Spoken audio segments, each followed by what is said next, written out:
রাধে রাধে সকলকে। কিছুদিন আগে থেকেই ঠিক করেছিলাম নৈহাটিতে বড়মা দর্শন করতে যাব। যেহেতু রবিবার ছুটিতে থাকি, তাই দুই বন্ধু মিলে রবিবার বড়মা দর্শন করব ঠিক করি। ছোটুর দিদি ও ভাগ্নি ছোটুদের বাড়ি এসছে। অনেক দিন ধরেই ভাগ্নির সাথে দেখা করব করে আর হয়ে ওঠেনি, তাই ছোটুর বাড়ি হয়েই বড়মা দর্শন করব ঠিক করি। আমারই এক বন্ধুর দোকান থেকে ভাগ্নির জন্য কটনের পিঙ্ক কালারের ড্রেসটা পছন্দ করি। সত্যি বলতে আমার অনেক বন্ধু থাকলেও ছোটু আমার নিজের ভাইয়ের মতন, কারণ বাল্যকালে বড় ভাই এবং প্রাপ্ত বয়সে ছোটু ভাই, এই দুই মানুষই আমার সুখ ও দুঃখে তাদের দিক থেকে যতটা আমার পাশে থাকা সম্ভব তারা আমার পাশে থেকেছে।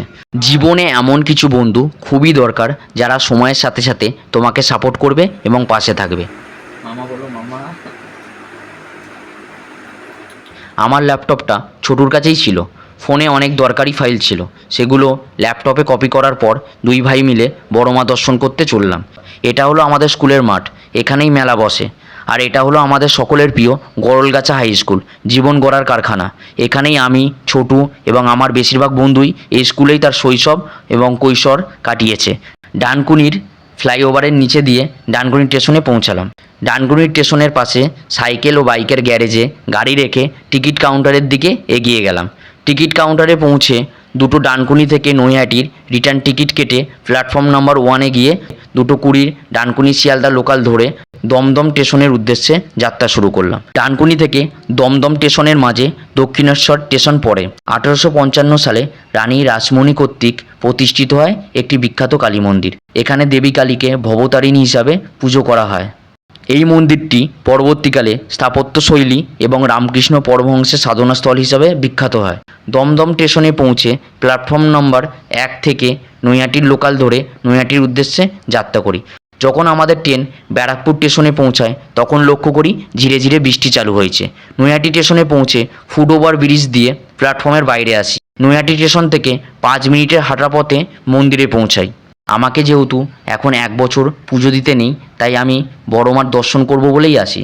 আর অন্যদিকে ছোটু ভাইয়ের মানত থাকায় মন্দিরের সামনের দোকান থেকে ফুল ও প্রসাদি নিয়ে বড়মার দর্শন সারে। মন্দিরের সামনের লেখাটা খুবই সুন্দর, ধর্ম হোক যার যার, বড়মা সবার। নৈহাটির বড়মা, যিনি স্থানীয়ভাবে বড় কালী বা ভবেশ কালী নামেও পরিচিত।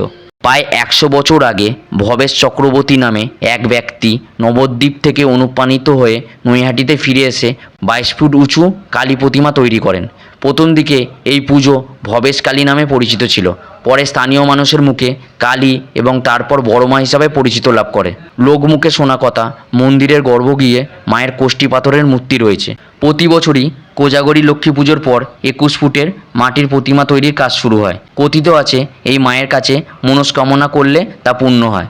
বড়মার দর্শন শেষ করে মন্দিরের বাইরে দিদির থেকে টিকা পড়ে মন্দিরের সামনে কিছুক্ষণ অপেক্ষা করি।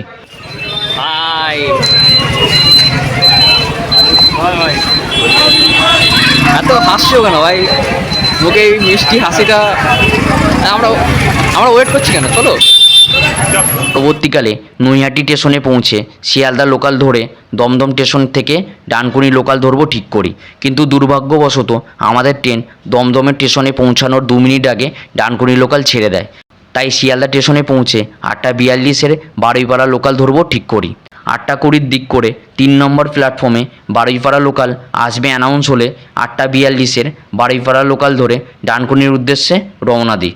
9:32 নাগাদ ডানকুনি স্টেশনে পৌঁছাই। এইভাবেই একটা সুন্দর রবিবার অতিবাহিত করি। সকলকে ধন্যবাদ পুরো ভিডিওটা দেখার জন্য। রাধে রাধে।